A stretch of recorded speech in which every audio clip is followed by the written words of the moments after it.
अस्सलाम वालेकुम, मैं हूं उदा हाशमी। आप मुझे मेरे फेसबुक और यूट्यूब चैनल के ऊपर देख रहे हैं। पाकिस्तान तहरीक इंसाफ की अमेरिका से बढ़ती उम्मीदें और पाकिस्तानी अवाम भी इसी मिजाज में एक पॉजिटिव वाइब के साथ बैठी है। उम्मीद की किरण उन्होंने लगाई हुई है कि जी अमेरिका आएगा और हमें रेस्क्यू करेगा, इस कोalition गवर्नमेंट से हमें बचाएगा। एक रियलिटी चेक लेकिन जो मिस कर रही है इस वक्त पीटीआई भी और पाकिस्तान के लोग भी, उसके ऊपर बात करना बहुत ज़रूरी है। साथ साथ Ali Amin Gandapur chief minister of Khyber Pakhtunkhwa ने ज़बरदस्त किस्म की स्पीच की है।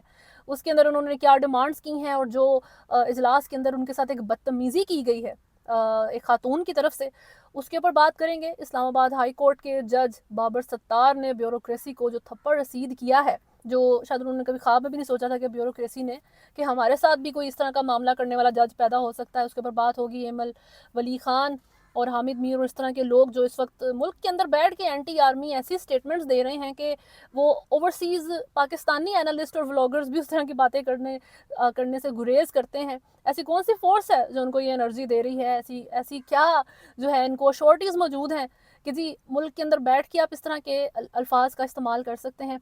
असद तूर की तबीयत सख्त ख़राब हो गई है जेल के अंदर, ये सारी चीज़ के ऊपर बात होगी। लेकिन उससे पहले अगर आपने चैनल को फॉलो नहीं किया हुआ तो सब्सक्राइब करें, वीडियो को लाइक एंड शेयर ज़रूर करें।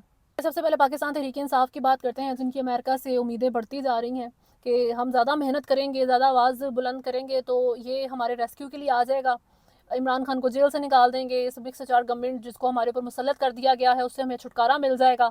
रियलिटी चेक की बहुत सख्त ज़रूरत है। एक लेटर मौजूद है, उसके ऊपर भी बहुत बात हो रही है आजकल के 100 कांग्रेसमैन ने अगर उसको साइन कर दिया तो उसको बाइडन एडमिनिस्ट्रेशन के सामने रिप्रेजेंट किया जा सकता है लीगली। फिर अमेरिका अपने कॉन्स्टिट्यूशन के ऊपर जो है वो अमल करते हुए उसको उसके ऊपर जो है कुछ करना पड़ेगा प्रैक्टिकली उस लेटर के अकॉर्डिंग। और उस लेटर की जो डिमांड है वो यही है कि जिस कोalition गवर्नमेंट को एक्सेप्ट ना किया जाए, होल्ड करे बाइडन एडमिनिस्ट्रेशन अपने डिसीजन को। सबसे पहले इलेक्शंस का ऑडिट करवाएं, ट्रांसपेरेंसी चेक करवाएं, और जी ट्रांसपेरेंसी चेक होगी तो 180 सीट्स जो पीटीआई की हैं उनको वापस मिल जाएंगी। ये इस वक्त उम्मीद है पीटीआई को और पाकिस्तान की आवाम को। लेकिन अंडरस्टैंड करने की चीज़ ये है कि अमेरिका के इंटरेस्ट में या वेस्ट के इंटरेस्ट में जब कोई चीज़ होती है तो you won't have to repeat it so many times. आपको हर इंटरनेशनल मीडिया आउटलेट ने कवरेज दे दी है। आपने हर तरीके से अमेरिका की जो गवर्नमेंट है उस तक अपने इस दरख्वास्त को, इस रिक्वेस्ट को, इस कंसर्न को पहुंचा दिया है, लेकिन उसके ऊपर अभी तक रिएक्शन क्या आया है? इलेक्शन से पहले से ये मामला शुरू हुए हैं, जब से इमरान खान को अरेस्ट किया है। चलते चलते जी इलेक्शंस हो गए। इलेक्शंस जिस तरीके से हुए वो दुनिया ने देखा। इलेक्शंस के बाद आपकी 9-10 मार्च तक गवर्नमेंट कंप्लीट स्टैंडिंग में आ जाएगी। उसके बाद आपने उसका क्या अचार डालना है? इस सारी चीज़ का अगर असर करना था तो इससे पहले कर सकता था। इसीलिए पीटीआई भी इसको जल्दी कर रही है कि जी 9-10 मार्च से पहले पहले जो है ना इसके ऊपर 100 साइन पूरे हो जाएं, ताकि इस गवर्नमेंट की लीगल स्टैंडिंग से पहले ही हम कुछ कर सकें। लेकिन जो 2 साल से मामला में किसी ने कुछ नहीं किया, इलेक्शंस के बाद इतने हफ्ते गुजर गए, आपका मार्च शुरू हो गया है, 8 फरवरी के इलेक्शंस थे तब कुछ नहीं हुआ, तो ये आपको लगता है कि जो अगले अगले 8 दिन रह गए उसमें कुछ हो जाना है? इमरान खान रशिया गए थे उस वक्त, उसके बाद इस वक्त पीटीआई के भी कुछ लोग बात कर रहे हैं कि ठीक है वो ज़रूरी नहीं था विजिट, ये एडमिट करने की चीज़ है कि उस वक्त रशिया पूरी दुनिया में अग्रेसर के तौर पे पोर्ट्रे हो रहा था। और अगर रशिया थोड़ी आपको किस्तें देता है आईएमएफ की, या आपके साथ ट्रेड करता है, आपको फाइनेंशियली सपोर्ट करता है, जो आपको उधर जाना ज़रूरी था। अमेरिका है जिससे हमने भीख मांगनी होती है जाके, तो उसके अगेंस्ट जाके उधर आप जब पहुँचे हैं, आप उसी वक्त अमेरिका के इंटरेस्ट में आ गए और इस तरह के इंटरेस्ट में आए कि उनको आपकी गवर्नमेंट फिर बहुत आइडियल नहीं लग रही थी। जो फिर मामलात आपकी इमरान खान की गवर्नमेंट के साथ हुए वो आप सबने देखा है। यानी कि उनको रिपीट किया, एक दफ़ा भी कहने की ज़रूरत नहीं पड़ी आपको वेस्ट को, ठीक है जी, कि अमेरिका के इमरान खान के साथ आप ये करें ये ना करें। तो आप पाकिस्तान के अंदर भी जो बॉसेस मौजूद हैं वो किस तरीके से वेस्ट की सुनते हैं, अगर आपको उसके ऊपर ओबियसली एविडेंस मौजूद तो नहीं है, लेकिन 75 साल की जो आपकी तारीख है वो एविडेंस से कम नहीं है। तो वही बात जो है मैं मेंशन करना चाह रही हूँ कि ये उम्मीदें एक ट्रक की बत्ती से ज़्यादा कुछ नहीं है। अगर इस मामले में कुछ होना होता तो हो जाता। आपकी गवर्नमेंट बन गई है, बल्कि बनने वाली क्या है, अब तो गवर्नमेंट बन गई है। तो अभी तक आप क्या एक्सपेक्ट कर रहे हैं कि जी 8 मार्च से पहले जो बाइडन पाकिस्तान में लैंड कर जाएंगे? ऐसा बिल्कुल नहीं होगा। खैर, जहाँ तक इस्लामाबाद हाई कोर्ट की बात है तो जस्टिस बाबर सत्तार ने एक डिसीजन दिया है जो कि ब्यूरोक्रेसी के अगेंस्ट है। डीसी साहब को 6 महीने की सज़ा हुई है और ये कंटेम्प्ट ऑफ कोर्ट ऑर्डर्स है। इलेक्शन से पहले जब पाकिस्तान तहरीक-ए-इंसाफ के लोगों को कोर्ट ज़मानत देती थी कि जी ये फ्री हैं, लेकिन उनके ऊपर नए केसेस डाल के रिजर्व्ड एफआईआर्स के थ्रू उनको वापस जेल में फेंक देते थे, ये उसके ऊपर फैसला सुनाया गया है। एसएसपी ऑपरेशंस को 4 महीने की जेल, साथ साथ 1 लाख फ़ाइन। एसएचओ नासिर मंजूर को 2 महीने की जेल, 1 लाख फ़ाइन के साथ इन्होंने मुल्क से बाहर जाने की भी कोशिश की थी कि हम उम्रे पे जा रहे हैं, लेकिन ये जज साहब ने जो है ये सारी पकड़ के डिसीजन सुना दिया है, सज़ा सुना दी है। No doubt it's a very big day, एक बहुत बड़ा और बेहतरीन डिसीजन आया है हमारी जुडिशरी के लिए। एक बड़ा दिन है पाकिस्तानी अवाम के लिए, पाकिस्तान तहरीक इंसाफ के लिए खुशी मनाना बिल्कुल जायज़ है, लेकिन दैन अगेन वही रियलिटी चेक की बात कि अब नोटिस करें कि जो एक टाइमलाइन सेट थी महीनों से कि जी ये सदर बनेगा, ये चीफ मिनिस्टर, ये वज़ीर आज़म, ये यहाँ का गवर्नर, उन सारी चीज़ों में कोई चीज़ आगे पीछे नहीं हुई है। जो उन्होंने मैंडेट चोरी करने की प्लानिंग्स की हुई थी, उसी तरीके से एग्जैक्टली वो सारी चीज़ें जो है वो प्रैक्टिकल ग्राउंड्स पर आई हैं।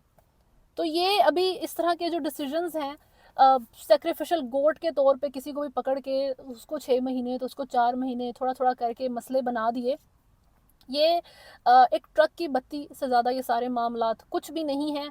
पाकिस्तान तहरीक इंसाफ की भी जहाँ तक बात है तो वही बात मैंने की है अभी, चाहे वो कांग्रेसमैन के 100 साइंस हो या फिर वो इस्लामाबाद हाई कोर्ट का ये डिसीजन हो, ये सारी चीज़ें प्रैक्टिकली आपका वज़ीर आज़म स्टिल शहबाज शरीफ ही है, आपका जो सदर है वो जरदारी है और इमरान खान साहब जेल के अंदर मौजूद हैं। हालांकि जो सलमान अहमद पाकिस्तान तरीके वो फॉर्मर यूएन के गुडविल एम्बेसडर भी रह चुके हैं, उन्होंने इस बारे में ट्वीट भी की कि जी इमरान खान जल्द जेल से निकल आएंगे। अलीमा खान ने भी ये बात की है।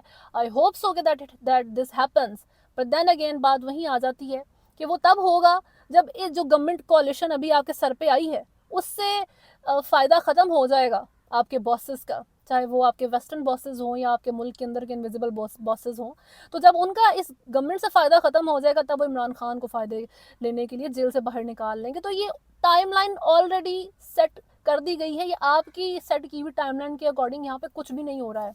अली अमीन गंडापुर की जहाँ तक बात है, वो जो खैबर पख्तूनख्वा के चीफ मिनिस्टर बने हैं, कौमी असम्बली का खिताब उन्होंने सूबाई असम्बली के खिताब में उन्होंने मेंशन की हैं बातें। सबसे पहले तो उन्होंने रेजिग्नेशन डिमांड किया है सिकंदर राजा साहब का, चीफ इलेक्शन कमीशन का, कि सर जी जितनी धांधली आपने इलेक्शन में कर छोड़ी है तो बराए मेहरबानी इस्तीफ़ा दें और घर जाएं। एक ड्यूटी थी वो भी आपने सिंसेरिटी का एक कतरा भी उसके अंदर नहीं आने दिया। कसम खाई है ना करप्शन करेंगे ना किसी को करने देंगे। साथ साथ जी जो गलत केसेस हैं उससे मुतालिक उन्होंने डेडलाइन दी है, उन्होंने वार्निंग दी है कि जी ये 1 हफ्ते का वक्त है, ख़त्म करें नहीं तो नताइज भुगतने पड़ेंगे। एक खातून उनके सर के ऊपर जूती लेके खड़ी रही हैं, ऑपोजिशन की तरफ से प्रोवोक कर रही थी वो क्लियरली कि किसी तरीके से ये मुझे कोई पुश कर दे, गाली दे दे, कोई बुरा वर्ड बोल दे और मैं जो हूँ उसको फिर अगेंस्ट इस्तेमाल करूँ पीटीआई के, इनके newly elected chief minister of Khyber Pakhtunkhwa के, और ड्रामा क्रिएट हो। लेकिन मैं अप्रिशिएट करती हूँ अली अमीन गंडापुर साहब को कि उन्होंने कोई रिएक्शन नहीं दिया, वो काम रहे हैं। उनको भी पता था कि जी ये गलत तरीके से एक मुझे जो प्रोवोक करने की कोशिश है या हमारे लोगों को प्रोवोक करने की कोशिश है, इसके ऊपर रिएक्ट करना फ़ायदे में नहीं जाएगा। तो आई अप्रिशिएट दैट। फर्दर जी आपके जो एमल वली खान ANP के हैं, उन्होंने स्पीच की है और उस स्पीच के अंदर मौलाना फजलुर रहमान भी इसी किस्म की स्पीच उन्होंने की इस्टेब्लिशमेंट के अगेंस्ट, लेकिन जो अल्फाज एमल वली खान साहब ने इस्तेमाल किए हैं शायद ही इस तरीके की वर्डिंग पाकिस्तान के अंदर रहते हुए तो मेरा नहीं ख्याल कोई इस्तेमाल करता होगा फौजियों के अगेंस्ट, इस्टेब्लिशमेंट के अगेंस्ट, जर्नल्स के अगेंस्ट। आका अवाम है, आप तहकीकाती कमीशन बनाए, मैं आपके पास 1 नहीं 2 नहीं 3 नहीं 50 बंदे लेकर आऊंगा जिससे कर्नेलों ने पैसों की फरमाइश की है कि रेडियो पाकिस्तान वर्दी वालों ने वर्दी में जलाया था कि नहीं, वर्दियां उतार के इसको जलाया था। अब मेरी इसके ऊपर एक टेक सिर्फ यही है कि जी हामिद मीर हो, मौलाना फजलुर रहमान साहब हो या फिर ये एमल वली खान हो, हामिद मीर ने कहा था कि हमेशा हमारे मुल्क में जमहूरियत ख़तरे में रहती है, पहली दफ़ा इस्टेब्लिशमेंट ख़तरे में आई हुई है। एक और जगह पे उन्होंने अभी रिसेंटली उनका कहना था कि हम मुल्क छोड़ के नहीं जाएंगे, आप जाएंगे। तो इस किस्म की जो स्टेटमेंट पाकिस्तान के अंदर रहते हुए जब आती हैं तो एक चीज़ 100% क्लियर होती है कि ये लोग खुद इस्टेब्लिशमेंट बैक्ड हैं। इनको कोई ना कोई इसी तरह इसी साइड से ही जिसके अगेंस्ट ये बात कर रहे हैं वही साइड इनको अलाउ कर रही है कि हाँ जी ये लाइंस आप बोल सकते हैं, इससे ज़्यादा कुछ नहीं है। Otherwise you can't survive, otherwise ये इम्पॉसिबल है पाकिस्तान के अंदर कि आप इस तरह के वर्ड्स का इस्तेमाल करें और आप यहाँ पे जो है ना खुलेआम फिर भी लें आराम से। आखिर में सहाफ़ियों के ऊपर होने वाले मजालिम के बारे में बात कर लें तो असद दूर, जिनको एंटी जुडिशरी कैंपेन चलाने के ऊपर गिरफ्तार किया गया था, जुडिशल कंटेम्प्ट ऑफ बेसिकली काजी फायज ईसा पर उनको गिरफ्तार किया गया था। लेकिन अभी वो जी 36 घंटों से 36 आवर्स से भूख हड़ताल पे हैं और उनकी तबीयत सख्त ख़राब हो चुकी है। उनकी वकील ईमान मज़ारी का कहना था कि उनसे जुडिशरी से मुतल्लिक कोई सवाल नहीं किया है FIA ने। उनसे जो सवाल किए गए हैं वो उनसे आर्मी से मुतल्लिक किए गए हैं। उन्होंने अपनी जिस भी वीडियो के अंदर किसी जर्नल के बारे में अगर कोई गलत बात की थी, किसी फ़ौज के मुतल्लिक और कोई अगर उन्होंने एक्यूजेशन लगाने की कोशिश की थी, सारे सवाल इस चीज़ से मुतल्लिक उनसे किए जा रहे हैं। उन्होंने इसके ऊपर बहुत से कंसर्न्स का इजहार किया है। लेकिन यही मामला हैं जी यहाँ पर सहाफ़ियों के साथ। इमरान रियाज खान की अगर आप बात करें तो उनका कोई अता पता ही नहीं है। उनके ऊपर जो एंटी करप्शन का केस उन्होंने डाला है वो जेल के अंदर ही बैठे हुए हैं। यहाँ तक सहाफ़ियों की जो जेल के अंदर है वो चीज़ मौजूद है और जो बाकी वर्किंग में है उनके ऊपर रिस्ट्रिक्शंस अलग तरह की हैं।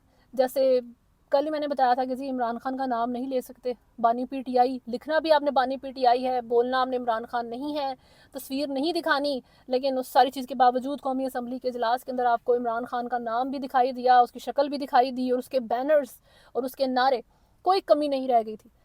अभी तक के लिए न्यूज़ में इतना ही है। अगर आपने इस चैनल को फॉलो नहीं किया हुआ तो सब्सक्राइब करें, वीडियो को लाइक एंड शेयर ज़रूर करें। अल्लाह हाफ़िज़।